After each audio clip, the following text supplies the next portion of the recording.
Class 10 का geography का lesson 1 यानी टॉपिक है संसाधन, ठीक है ना। उसका एमसीक्यू स्टार्ट करेंगे जिसमें लगभग 150 क्वेश्चन 2 पार्ट में कंप्लीट करूंगा। 150 में आज 1 से लेकर के 70 तक क्वेश्चन कंप्लीट होगा और अगला में लगभग 1 से 70 तक फिर से। इसका पीडीएफ आपको इसी चैनल पर आरजीबी पब्लिक स्कूल का आरजीबी पब्लिक स्कूल पर मिल जाएगा टेलीग्राम में, ठीक है ना। चलिए तो स्टार्ट करते हैं आज का ये फर्स्ट क्वेश्चन। कहता है पंजाब में भूमि निम्नीकरण। निम्नीकरण मतलब भूमि का खराब होना। निम्नीकरण का मतलब क्या होता है? भूमि का खराब होना, भूमि का हास्य होना, भूमि में मृदा जो भूमि अर्थात मृदा में जो ह्यूमस की मात्रा होती है, ठीक है ना, उसकी कमी होना। उसके अतिरिक्त और क्या, भूमि में नमी ये सब कम होना। अगर हम कहें तो उपजाऊ भी कम होना। तो इसका राइट आंसर आ गया अधिक सिंचाई। पंजाब में इतना ज्यादा खेती किया गया, इतना ज्यादा सिंचाई किया गया। पंजाब में 5 नदियां बहती हैं, आपको पता होगा, है ना। झेची रावस या झेची रावस।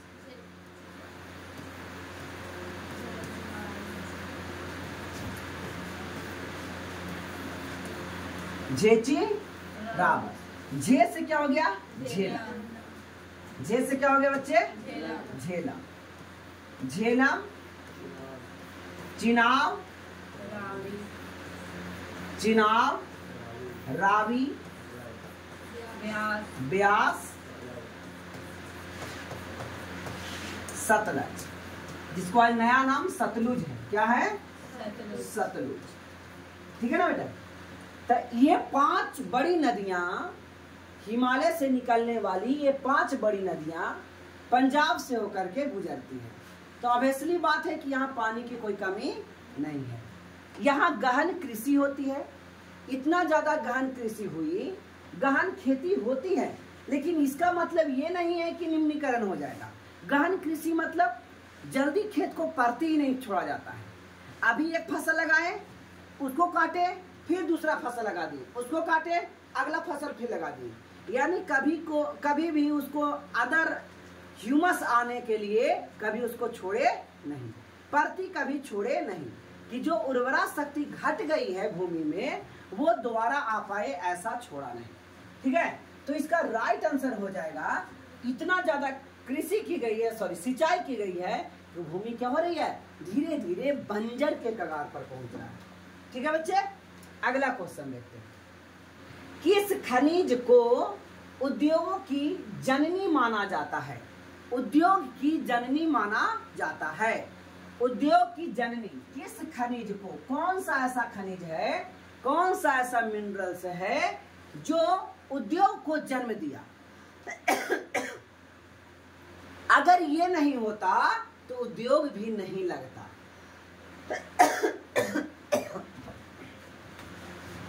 क्या समझ में आ रहा है? तो ये खनिज कौन कौन है?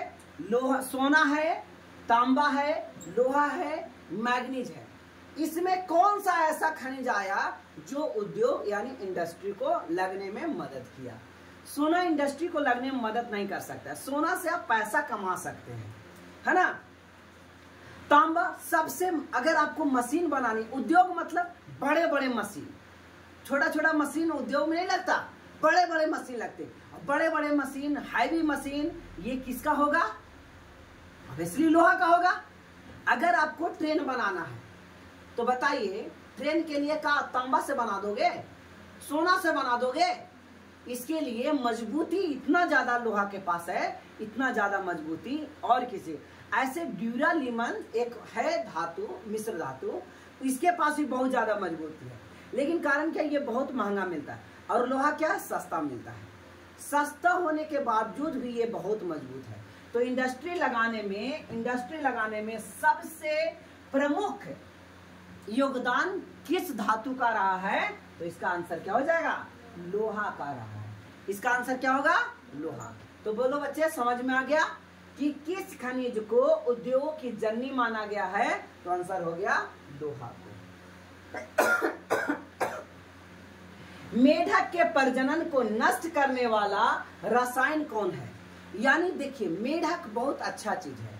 खेतों को ना उर्वर बनाने में मेढक का बहुत काम है। जैसे किसानों का दोस्त केचुआ को कहा जाता है। केचुआ को क्यों कहते हैं? केचुआ का काम ये है मिट्टी में घुस करके और उसको भुरभुरा बनाना, है ना। यानी हल जैसे जोतते हो ना, तो हल जोतने का काम एक प्रकार के कौन करता है? केचुआ। ये प्राकृतिक जोत है, समझ में आ रहा है। और ये जोत एक प्रकार का मेढक का भी है। मेढक जब कभी आप देखिएगा, छोटे छोटे बिल में मेढक का बच्चा घुसा रहता है कि नहीं? और तो उसको बिल बनाने के लिए छेद तो करता होगा ना, ठीक है। अब बताइए, इससे हमें नुकसान है। तो कौन सा ऐसा रसायन है, कौन सा ऐसा रसायन है जो मेढक के प्रजनन, यानी मेढक को, अब मेढक ज्यादा जन्म नहीं लेगा, तो इसके लिए कौन सा योगदान है? ये लिखा हुआ बोंजीन, बोंजीन नहीं है बेटा, बेंजीन है। क्या है लिखा हुआ? बेंजीन। बेंजीन का फॉर्मूला आपको पता है क्या? C6H6, ये बेंजीन है। यूरिया, क्या है ये? यूरिया। यूरिया का फॉर्मूला होता है NH2CO है ना। अगला है एड्रीन, एड्रीन, तो इसका राइट आंसर हो जाएगा एड्रीन। और फास्फोरस का P4 फार्मूला होता है। क्या होता है? P4 इसका फार्मूला होता है। तो इसका राइट आंसर क्या हो जाएगा? मेढक के प्रजनन को नष्ट कर देता है, यानी मेढक को बांझ बना देता है। ये कौन सा रसायन? एड्रीन। कौन सा रसायन? एड्रीन। Next question.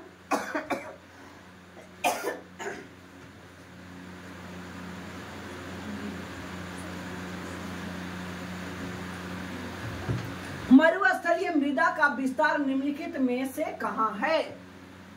मरुस्थलीय मिट्टी का विस्तार निम्नलिखित में से कहां है? तो निम्नलिखित में से कहां है?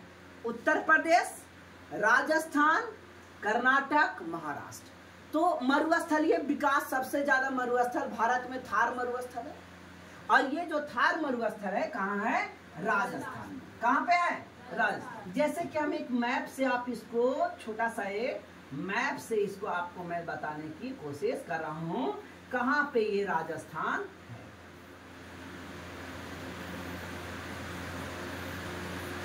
ठीक है ना बेटा? ये हो गया इंडिया का मैप। राजस्थान देखिए ये वाला पार्ट है, और यहीं पे क्या है? थार मरुस्थल। क्या है यहाँ पे? थार मरुस्थल। तो इसका राइट आंसर क्या होगा? मरुस्थल।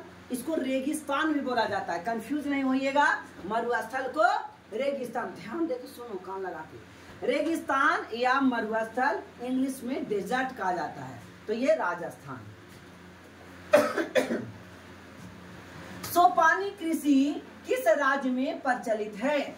सोपानी कृषि किस राज्य में प्रचलित है? तो ऑप्शन है बच्चे, हरियाणा, पंजाब, बिहार का मैदानी क्षेत्र या उत्तराखंड। सोपानी कृषि एक प्रकार की ढाल पर कृषि होती है। कहाँ पे? ढाल पे। तो ना हरियाणा में होता ढाल मिलेगा, ना पंजाब में, बिहार में। ज्यादा पहाड़ी रीजन कहाँ पे है? उत्तराखंड में है। इस वजह से इसका आंसर क्या हो गया? उत्तराखंड। उत्तराखंड मैप में अगर देखो बेटा, तो उत्तराखंड कहाँ पे मिलेगा? उत्तर प्रदेश से ऊपर उत्तराखंड यहाँ पे मिलेगा। कौन सा जगह? उत्तराखंड। याद रखिएगा, उत्तराखंड। उत्तराखंड की राजधानी कहाँ है? देहरादून। तो सोपानी कृषि किस राज्य में प्रचलित है? सोपानी कृषि उत्तराखंड में प्रचलित है। सोपानी कृषि किस राज्य में प्रचलित है? उत्तराखंड में। आइए आज का क्वेश्चन नंबर देखते हैं बच्चे 6। कोयला किस प्रकार का संसाधन है? नवीकरणीय, अनवीकरणीय, नवीकरणीय, जैव या अजैव? बताओ, जैव या अजैव? देखिए, तो इसका आंसर हो जाएगा, है ना, अनवीकरणीय। कैसा ये? अनवीकरणीय। ऐसे ये भी जैव है, लेकिन जैव के साथ साथ ये क्या है? अनवीकरणीय। अनवीकरणीय क्या होता है कि एक बार जब उसका यूज कर लिए तब उसका दोबारा यूज नहीं कर सकते। ऐसे को क्या कहा जाता है? अनवीकरणीय। अनवीकरणीय क्या होता है? एक बार यूज कर लिए तो दोबारा भी उसको यूज कर सकते हैं। ऐसे को क्या कहा जाता है? नवीकरणीय, ठीक है ना। तो इसका आंसर क्या हो जाएगा? तो कोयला एक बार जला लेते हो तो दोबारा भी यूज कर सकते हैं क्या? नहीं यूज कर सकते, इसलिए इसका आंसर हो गया अनवीकरणीय। राइट आंसर इसका देखिए क्वेश्चन नंबर 7। क्वेश्चन नंबर 7 कहता है भारत में 2001 ईस्वी में कितने प्रतिशत भौगोलिक क्षेत्रों में वन का विस्तार था? 2001 में अगर देखा जाए तो कितने प्रतिशत भौगोलिक क्षेत्रों में इसका विस्तार था? देखिए तो इसका विस्तार अभी तक ज्यादा नहीं बढ़ा है, लगभग उतना ही 25%, 19.27% या 20% या 20.60%। देखो भारत या किसी भी एरिया में वनों का विस्तार 33% पर होना चाहिए। बताओ बच्चे कितने परसेंट पर होना चाहिए? 33%। ये आपके एग्जाम में क्वेश्चन आ सकता है कि कितना होना चाहिए, तो 33%। लेकिन अभी तक के भारत में 19 से थोड़ा सा आगे बढ़ा है, और वही जो पहले था थोड़ा सा इंक्रीज किया है, तो कहीं इंक्रीज किया है तो कहीं काटा भी है, ठीक है ना। तो भारत में अभी भी कितना है? 19.27% वनों का विस्तार है। तो ये ज्यादा क्वेश्चन ना आकर के ज्यादा क्वेश्चन ये आएगा कि वनों का विस्तार कितना प्रतिशत भूभाग पर होना चाहिए। अगर 100% भूभाग है तो 33% पर वन होना चाहिए। जैसे मान लिया जाए आपको 100 बीघा खेत है तो 33 बीघा खेत में क्या लगाना है? वन लगाना है। अगर आप पर्यावरण को अच्छा चाहते हो तो 33% भाग पर वन होना चाहिए। बोलो बच्चे क्लियर है?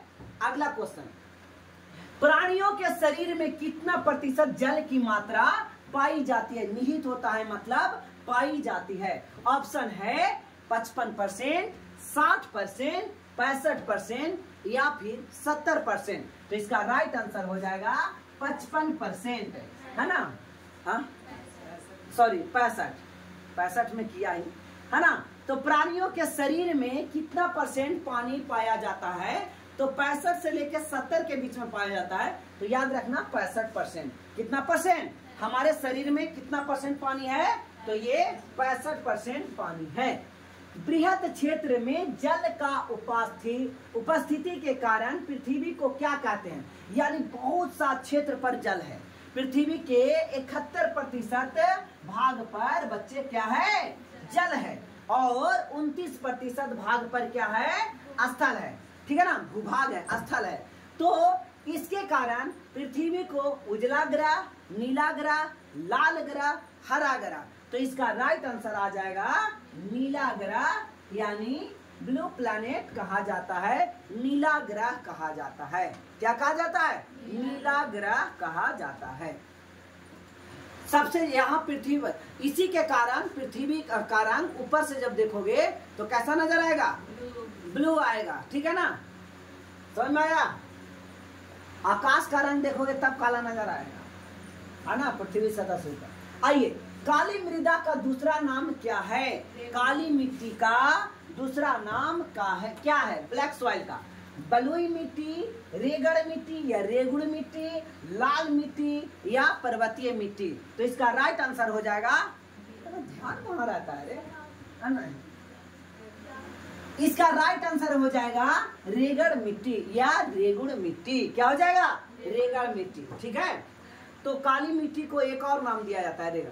काली मिट्टी का विस्तार सबसे ज्यादा महाराष्ट्र और कहाँ पे है? गुजरात में है। यहाँ कपास की खेती के लिए सबसे प्रयुक्त यही काली मिट्टी होती है।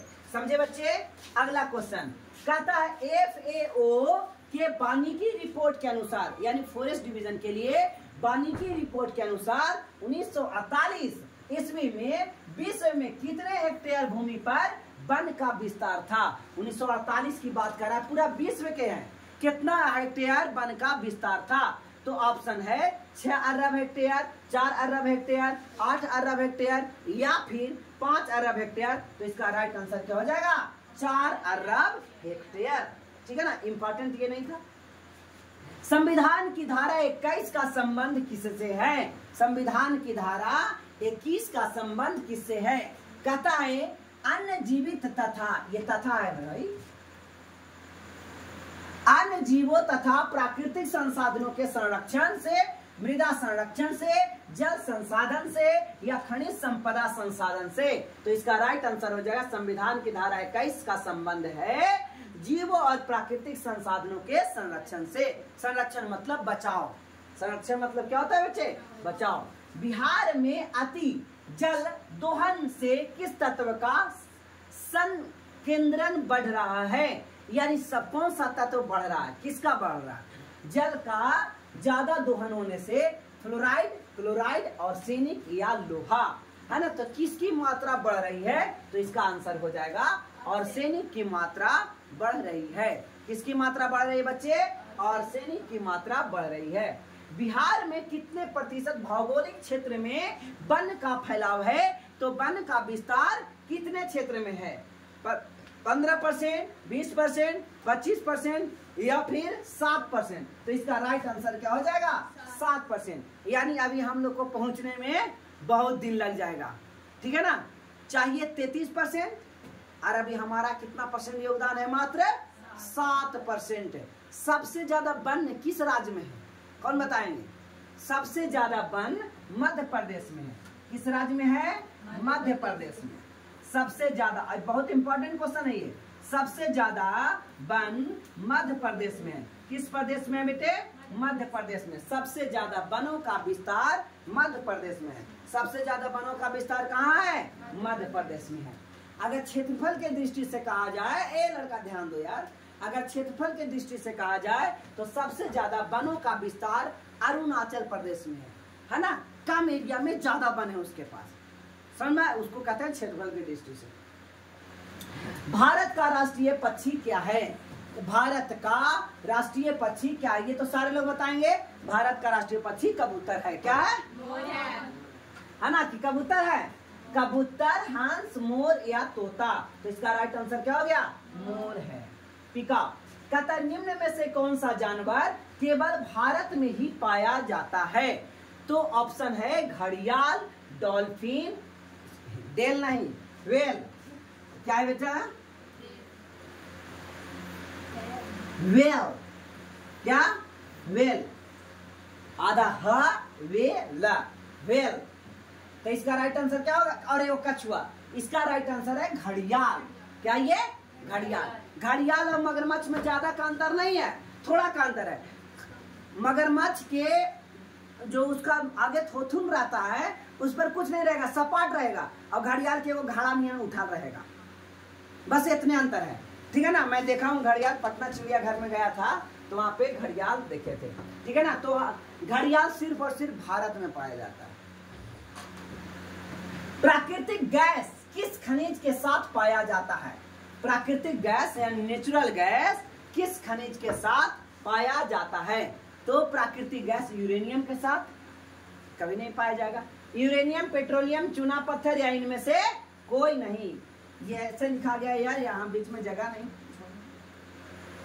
इनमें से कोई नहीं। तो इसका राइट आंसर आ जाएगा पेट्रोलियम के साथ, यानी क्रूड ऑयल जो पेट्रोलियम है उसके साथ प्राकृतिक गैस पाया जाता है। प्राकृतिक गैस किसके साथ पाया जाता है? क्रूड, है ना, पेट्रोलियम के साथ।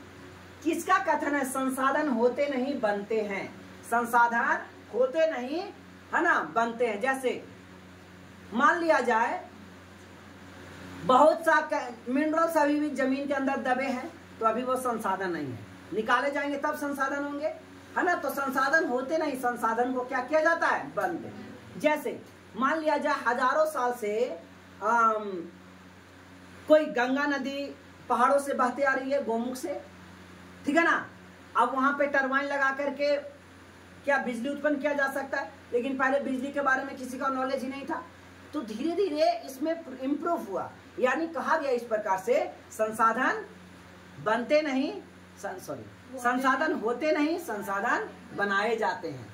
तो ये कहा था जिम्मरमैन ने। किसने कहा था? जिम्मरमैन ने। जिम्मरमैन ने कहा था कि संसाधन होते नहीं, संसाधन बनाए जाते हैं या बनते हैं। सर्वोत्तम कोयला का प्रकार क्या है? तो आप लोग बच्चे जानते हैं कोयला का 4 प्रकार है ना, एंथ्रासाइट, बिटुमिनस, लिग्नाइट और पीट। क्रम से हमने बताया चारों, है ना। नंबर 1 एंथ्रासाइट, नंबर 1 सबसे अच्छा किस्म एंथ्रासाइट, दूसरा अच्छा किस्म बिटुमिनस, तीसरा अच्छा किस्म लिग्नाइट और सबसे घटिया किस्म पीट। है ना। तो आप इस प्रकार से याद कर सकते हैं, कोयला की सबसे अच्छा किस्म कहलाती है एंथ्रासाइट, बिटुमिनस, लिग्नाइट, पिट। पहले भी मैंने आपको ये लिखवाया था, एंथ्रासाइट, बिटुमिनस, लिग्नाइट और पिट। भारत में सर्वाधिक क्षेत्र पर किस मिट्टी का विस्तार पाया जाता है? तो ऑप्शन है जलोढ़ मिट्टी, काली मिट्टी, पर्वतीय मिट्टी या लैटेराइट मिट्टी। तो इसका राइट आंसर हो जाएगा जलोढ़ मिट्टी। कारण क्या है बच्चे? कारण ये है कि उत्तर भारत में जो मिट्टी का विस्तार है, सबसे ज्यादा यहाँ मिट्टी पाया जाता है। मिट्टी का विस्तार उत्तर भारत में है गंगा के मैदान में, गंगा और यमुना के मैदान में। तो गंगा यमुना के मैदान में जलोढ़ मिट्टी है ना। नई जलोढ़ को क्या कहते हैं? नई जलोढ़ को खादर और पुरानी जलोढ़ को बांगर। पुरानी जलोढ़ को बांगर, याद रखोगे। कहता तारापुर परमाणु ऊर्जा केंद्र किस राज्य में अवस्थित है? परमाणु ऊर्जा केंद्र समझते हैं, जहां यूरेनियम से बिजली बनाई जाती है, समझे ना। यूरेनियम से क्या बनाई जाती है? बिजली बनाई जाती है। तो तारापुर कहाँ? मध्य प्रदेश, गुजरात, महाराष्ट्र या फिर छत्तीसगढ़। तो तारापुर परमाणु यानी विद्युत गृह जो है वो गुजरात में है, महाराष्ट्र, सॉरी गुजरात में है। क्या है बच्चे? महाराष्ट्र में है, याद रखोगे। तारापुर कहाँ है? मद्रास में, महाराष्ट्र में है। देखिए और क्या, रावत भाटा मिलेगा, ये भी ऊर्जा गृह है। कल्पकम मिलेगा, ये भी विद्युत ऊर्जा गृह है। नरौरा मिलेगा, ये भी ऊर्जा गृह है। तो नरौरा जो है ये उत्तर प्रदेश में है। तारापुर का है सबसे पहला जो विद्युत घर बनाया गया था इलेक्ट्रिसिटी के लिए परमाणु से, ये था तारापुर, महाराष्ट्र में। कहाँ पे? महाराष्ट्र में। नरौरा में बनाया गया, उत्तर प्रदेश में। उसके बाद रावत भाटा में बनाया गया। रावत भाटा कहाँ बोलिए? राजस्थान में। रावत भाटा राजस्थान में। कल्पकम कहाँ है? तमिलनाडु में। कल्पकम कहाँ है? तमिलनाडु में। तो तारापुर परमाणु विद्युत ऊर्जा केंद्र ये है महाराष्ट्र में। भारत के किस राज्य में सौर ऊर्जा विकास की सर्वाधिक संभावनाएं हैं? है ना। तो एकदम बिना सोचे समझे इसका आंसर लगाया जा सकता है। जहां सूरज की किरण ज्यादा पड़ेगा, गर्मी ज्यादा पड़ेगा, उसके अलावा ज्यादा खेती उपजाऊ ना हो, है ना, फालतू का खेत रहेगा, वहां ना सोलर लगाया जाएगा। तो इसका राइट आंसर क्या हो जाएगा? राजस्थान। इसका राइट आंसर क्या आएगा बच्चे? राजस्थान। बोलो समझ में आ रहा है क्यों राजस्थान होगा? तो सबसे ज्यादा ऊर्जा का यानी सौर ऊर्जा का विकास का संभावना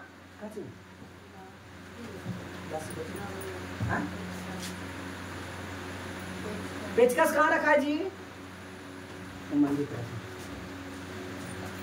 यूरेनियम का प्रमुख उत्पादक स्थल है।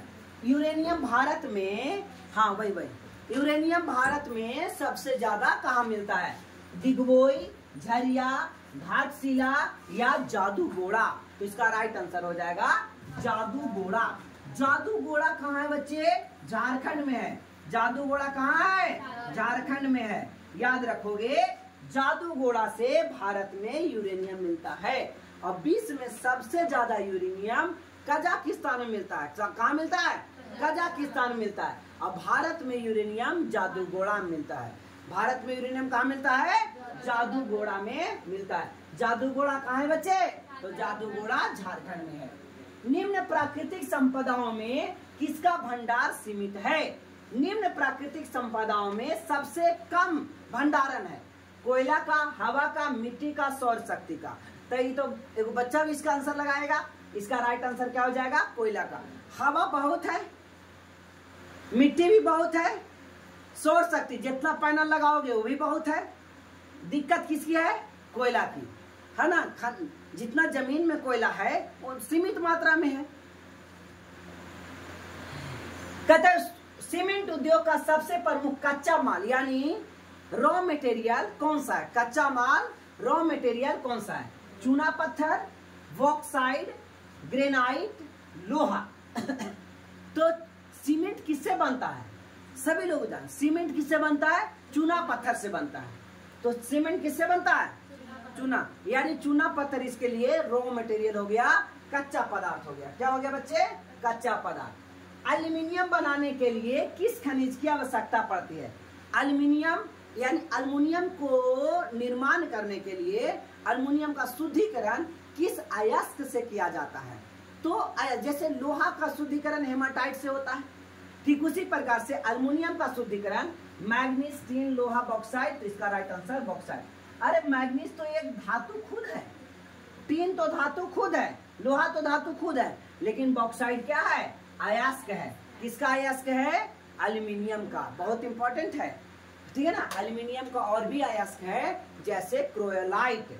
तो बॉक्साइट एल्यूमिनियम का अयस्क है। बॉक्साइट किसका अयस्क है? एल्यूमिनियम का अयस्क है। आज झुको एग्जामा में क्या था क्या था ऐसे करोगी? हाँ, आज झुक लो। तो एल्यूमिनियम बनाने के लिए कौन सा अयस्क चाहिए? तो एल्यूमिनियम बनाने के लिए कौन सा? बॉक्साइट अयस्क चाहिए। कौन सा अयस्क चाहिए बच्चे?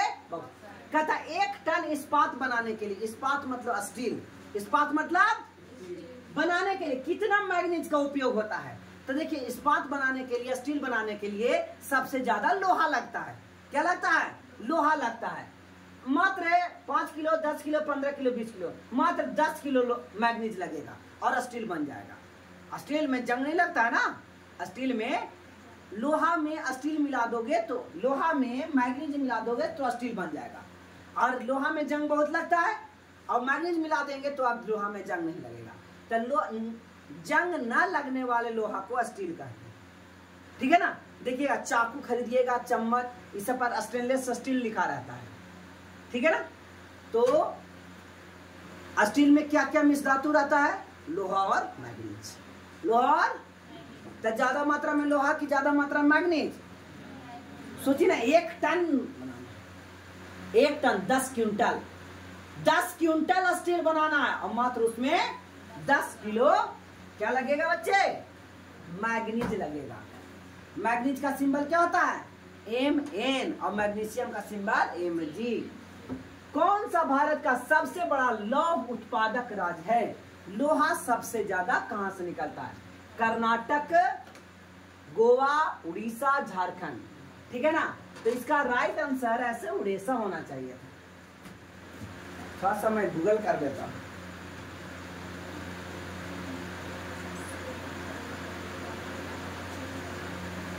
लोहा का सबसे बड़ा लौह उत्पादक राज्य है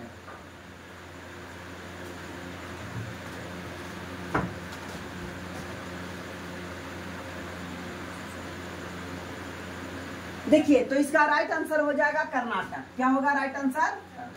समझिएगा कैसे करना है। यहाँ कह रहा है लोहा का सबसे बड़ा उत्पादक राज्य कौन सा है, यानी सबसे ज्यादा लोहा को उत्पादक करता है, निकालता है ना। भंडारण की बात करेगा तो झारखंड में सबसे ज्यादा भंडारण है। लोहा का सबसे ज्यादा भंडारण कहाँ है? लेकिन झारखंड उतना ज्यादा लोहा निकालता नहीं है। लोहा का सबसे ज्यादा उत्पादक करने वाला राज्य जो है वो कौन है? कर्नाटक है। कौन है? कर्नाटक। नाटक बहुत करता होगा, नहीं नाटक बहुत करता होगा, इसीलिए उसका नाम रखा गया कर्नाटक। सौर ऊर्जा, कर्जा नहीं, सौर ऊर्जा। सौर ऊर्जा निम्नलिखित में कौन सा साधन है? मानवकृत, पुनः पूर्ति योग्य, अजैव या चक्रीय? तो इसका आंसर हो जाएगा मानवकृत। जितना बनाना चाहेगा उतना बना सकता है। भारत का पहला परमाणु ऊर्जा स्टेशन कहां बनाया गया? कल्पकम, नरौरा, राणा प्रताप सागर या तारापुर? तो इसका राइट आंसर अभी तुरंत बताया था ना कि पहला महाराष्ट्र में बना तारापुर और पहला था, है ना। नरौरा कहाँ है बताइए तो? नरौरा उत्तर प्रदेश में। कल्पकम कहाँ है? तमिलनाडु में। और राणा प्रताप सागर मध्य प्रदेश में। किस राज्य में खनिज तेल का विशाल भंडार है ना? ऑप्शन है असम, राजस्थान, बिहार, तमिलनाडु। तो इसका राइट आंसर आ गया असम। आज भी असम के डिगबोई से निकाला जाता है तेल। ए बच्चों का सूत्र यार, असम के डिगबोई से तेल निकाला जा रहा है। असम के डिगबोई से तेल निकाला जा रहा है ना। देश में बांधों को किसने भारत को मंदिर कहा? भारत का मंदिर कहा, है ना। महात्मा गांधी, जवाहरलाल नेहरू, राजेंद्र प्रसाद, स्वामी विवेकानंद। तो बांधों को भारत का मंदिर कहा था जवाहरलाल नेहरू ने। किसने कहा था बच्चे? जवाहरलाल नेहरू। वन संरक्षण एवं प्रबंधन की दृष्टि से वनों को कितने वर्गों में बांटा गया है? तो ऑप्शन इसका है 2, 3, 4, 5। तो इसका आंसर हो गया 3 भागों में बांटा गया है, ठीक है ना। तथा समुद्री क्षेत्र में राजनीतिक सीमा में कितने किलोमीटर तक राष्ट्रीय क्षेत्र संपदा निहित होती है? देखो बेटा, अक्सर ये होता है नॉटिकल माइल्स में। किसमें होता है? नॉटिकल माइल्स में। 1 नॉटिकल माइल्स बराबर होता है 1.8 किलोमीटर, ठीक है। और ये अक्सर मिलेगा आपको 12 नॉटिकल माइल्स, 24 नॉटिकल माइल्स और 200 नॉटिकल माइल्स। जो ये 12 नॉटिकल माइल्स के अंदर जो भी रहेगा वो भारत पूर्ण दोहन कर सकता है। 24 पर जो रहेगा 24 में बंटवारा हो सकता है, और 200 से बाहर जितना भी जाएगा वो अंतरराष्ट्रीय हो जाएगा, समझे। तो आप इसका आंसर लगाओगे तो इसका आंसर शायद आएगा 19.2 किलोमीटर। क्यों? ये किसका आंसर है पता है? 24 नॉटिकल माइल्स का। सॉरी, उल्टा बोला गया। ये है किसका? 12 नॉटिकल माइल्स का। तो समुद्री राजनीतिक सीमा यानी कि सारा दोहन कर सकते हैं। राजनीतिक सीमा है जैसे भारत के अंदर आप कुछ भी अपना देश के लिए कर सकते हो, तो समुद्र में भी इतना दूर तक तुम कुछ भी कर सकते हो। अब इससे मल्टीप्लाई कर दोगे 1.8 गुने 12, 1.8 गुने 12 तो दे देगा कितना? दे देगा 19.2। देगा कि नहीं देगा? क्योंकि 1 नॉटिकल माइल्स बराबर 1.8 किलोमीटर होता है ना। ये 2 किलोमीटर थोड़ा सा ना कम है, 200 मीटर। तब 12 दूना 24, 24 से थोड़ा सा कम है 19 किलोमीटर। बोलो कोई डाउट है? याद रखिएगा ये एग्जाम में क्वेश्चन आ सकता है। लौह अयस्क किस प्रकार का संसाधन है? लौह अयस्क किस प्रकार का नवीकरणीय, जैव, प्रवाह, अनवीकरणीय। तो लौह अयस्क अनवीकरणीय। एक बार यूज हो गया तो दूसरा बार, है ना, एक बार जब खत्म कर लोगे, जमीन से निकाल लोगे। अयस्क की बात कर रहा है, लोहा की बात नहीं कर रहा है। लोहा तो नवीकरण, बार बार उसको बनाया जा सकता है, इसमें से वो बनाया, लेकिन कहने का मतलब लौह अयस्क, एक बार लौह अयस्क से लोहा निकाल लिया गया तो दोबारा नहीं निकाला जा सकता है। तट रेखा से कितने किलोमीटर क्षेत्र सीमा अपवाजक आर्थिक जोन यानी एक्सक्लूसिव इकोनॉमिक जोन, इसको कहा जाता है एक्सक्लूसिव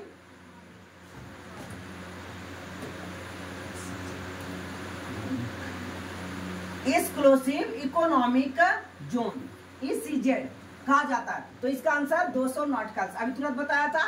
और एक आगे जो रहेगा वो क्या हो जाएगा? अंतरराष्ट्रीय के अंतर्गत आ जाएगा।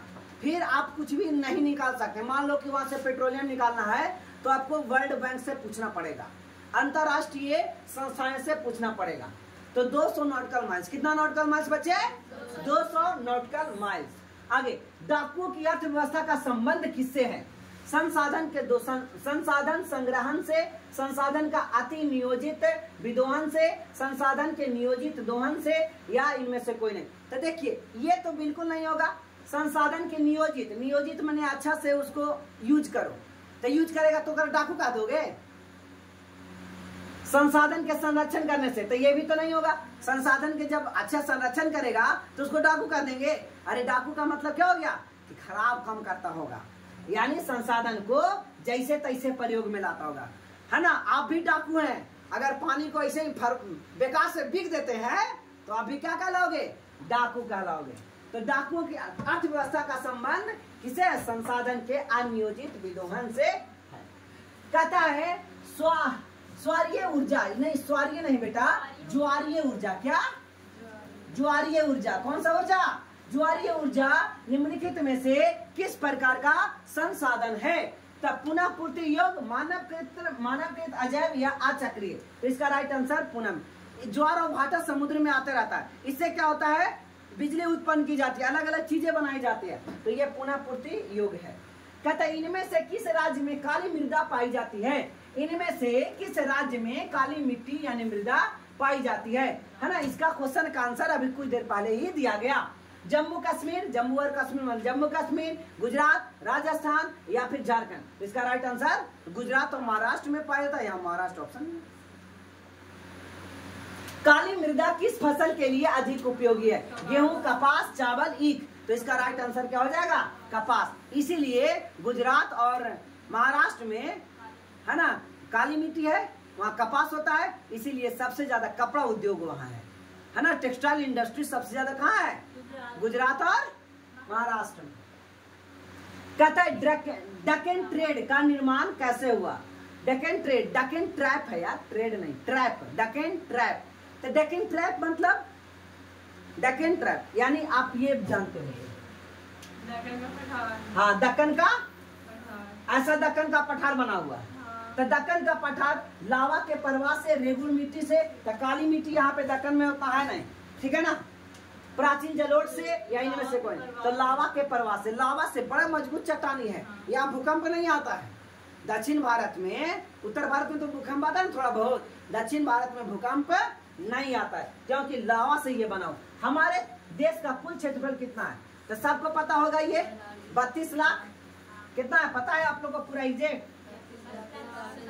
32,87,263 किलोमीटर स्क्वायर है ना। भारत का क्षेत्रफल है 32,87,263 किलोमीटर स्क्वायर, 32,87,263 किलोमीटर स्क्वायर। आयु के आधार पर जलोढ़ मिट्टी को कितने वर्गों में बांटा गया है? तो आयु के आधार पर जलोढ़ मिट्टी को 2 वर्गों में बांटा गया है। अभी तुरंत बताया था ना, खादर और बांगर। नई जलोढ़ को खादर, नई जलोढ़ को खादर है ना। कोड हो गया खाना, खाना, खा से खादर और ना से नया, खा से खादर, खा से खादर और ना से नया, खादर नया, ठीक है। तो अब एक नया जलोढ़ खादर हो गया, तो पुराना जलोढ़ को बांगर बोल देंगे। तो आयु के आधार पर जलोढ़ को कितने भागों में बांटा गया बच्चे? 2 भागों। कहता लक्ष्मी सागर झील किस राज्य में अवस्थित है? तो लक्ष्मी सागर झील जो है वो है ना बिहार में अवस्थित है। कहाँ है? बिहार में अवस्थित है। आगे देखिए, निम्नलिखित में कौन सा लवणीय झील है? यानी खारा पानी वाला झील है। लवण मतलब खारा पानी। बुल्लर झील, डल झील और डल बाटा को झील, डल झील, सांभर झील, गोविंद सागर। तो इसका राइट आंसर हो जाएगा सांभर झील। कौन सा झील है ना? बुल्लर झील जम्मू कश्मीर में, डल झील जम्मू कश्मीर में, सांभर झील राजस्थान में। कहाँ पे बच्चे? राजस्थान में। सांभर झील कहाँ? राजस्थान में। और गोविंद सागर झील एमपी में, मध्य प्रदेश में। गोविंद सागर झील कहाँ है बच्चे? कहता है गंगा नदी पर गांधी सेतु किस शहर के निकट अवस्थित है? गांधी सेतु पुल गंगा नदी पर बना है बिहार में, पटना में, है ना। कहाँ पे? पटना। गया में बना है क्या? है ना, गया में तो टुटपुंजिया पुल बनता है, भागलपुर में पुलवे गिर गया था। कौन सी नदी भ्रंश घाटी से होकर के बहती है ना। तो भ्रंश मतलब समझो बच्चे, पहले भ्रंश समझोगे, ठीक है ना। हाँ क्या था? कहता है कि भ्रंश से होकर के बहती है। भ्रंश मतलब 2 पहाड़ियों के बीच के गड्ढा से होकर के बहती है, ठीक है। तो महानदी कृष्णा, तापी, तुंगभद्रा। तो इसका राइट आंसर हो जाएगा तापी। कौन सा? तापी। भ्रंश से होकर के बहने वाली नदी तापी है। कौन सी नदी प्रायद्वीप भारत की सबसे लंबी है? अब देखो बेटा, प्रायद्वीप भारत में बना रहा हूं। प्रायद्वीप यानी दक्षिण भारत, ये दक्षिण भारत है। दक्षिण भारत की 4 बड़ी नदियां हैं। सबसे बड़ी यहाँ महानदी, गोदावरी, कृष्णा। सबसे बड़ी नदी आपको दिखा दिया, क्या ये? गोदावरी। दक्षिण की गंगा भी से कहता है। गोदावरी को क्या कहते हैं? दक्षिण की गंगा कहते हैं। दक्षिण की गंगा। गोदावरी को क्या कहते हैं? दक्षिण। तो प्रायद्वीपीय, ये ऊपर में महानदी, गोदावरी, कृष्णा, कावेरी। महानदी, गोदावरी, कृष्णा, कावेरी, ये लगातार ये 4 नदियां दक्षिण भारत की। महानदी, गोदावरी, कृष्णा, कावेरी। तब इसका राइट आंसर क्या हो जाएगा मेरे? है ना, गोदावरी हो जाएगा। क्या हो जाएगा? गोदावरी। आगे देखिए, सिंधु नहीं यार, सिंधु। क्या ये? सिंधु। सिंधु जल समझौता कब हुआ? 1950, 1955, 1960, 1965। तो इसका राइट आंसर 1960 है ना, जिसमें कहा गया कि 80% जल का यूज करेगा पाकिस्तान और 20% जल का यूज करेगा भारत, ठीक है ना। ये सिंधु जल समझौता हुआ था 1960 में, याद रहेगा। 80% जल का यूज कौन करेगा? पाकिस्तान, और 20% जल का यूज करेगा भारत। क्लियर है? सांगपो किस नदी का उपनाम है ना? तो सांगपो गंगा का, ब्रह्मपुत्र का, सतलज का यानी गोदावरी, तो इसका राइट आंसर ब्रह्मपुत्र का। अब देखो बेटा, ब्रह्मपुत्र के बारे में थोड़ा सा मैं बताता हूं। चलिए, एक अपना छोटा सा एक इंडिया का मैप ले लो।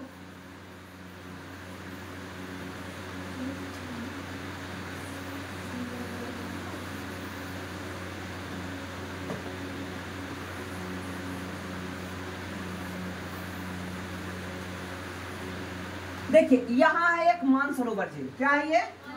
मानसरोवर झील। मानसरोवर झील में एक है चेमांगयांगडुंग ग्लेशियर। क्या है? चेमांगयांगडुंग ग्लेशियर। यहाँ से ये नदी निकलती है और ये अरुणाचल प्रदेश में इंटर करती है। कहाँ पे? अरुणाचल प्रदेश में।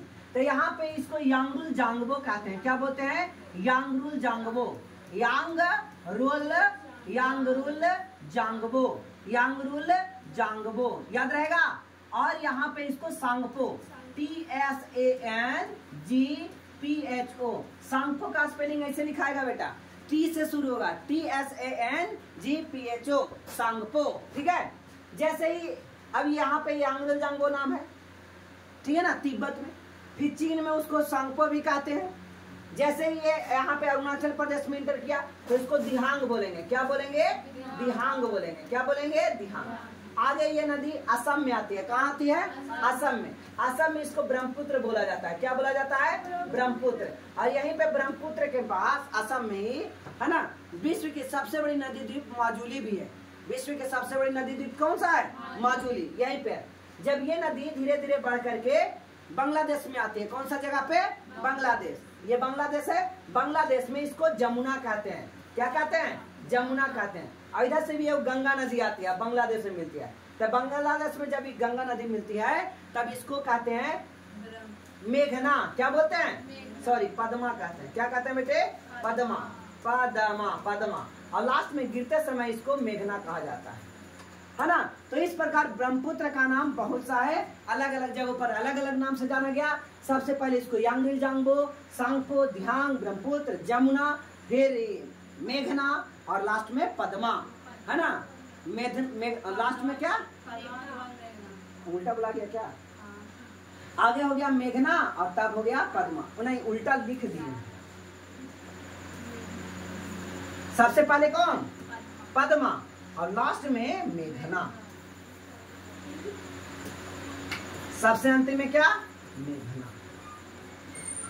ठीक है ना। अच्छा, अंतिम में मेघना, इसका अर्थ क्या है? इसका अर्थ समझो पहले बच्चे। अंतिम में मेघना, अब इसका अर्थ समझो। कैसे याद है? मेरे को लगा कि ये गलती था। ऐसे मैं इसको सोचा, पहले पापा वहां आता है पा और लास्ट में आता है माँ, इसलिए ये हो गया। तो इसका आंसर क्या हो गया बच्चे? सांगपो किसका उपनाम है? ब्रह्मपुत्र का। कुल जल का कितना प्रतिशत भाग महासागरों में निहित है, यानी महासागरों में पाया जाता है ना। 9.5%, 95% या 96%, 96.6%। तो इसका राइट आंसर क्या आ जाएगा? 96%, 96.6%। किस राज्य में वन सबसे अधिक विस्तार है? अभी तुरंत बताया था। इसका आंसर क्या आएगा?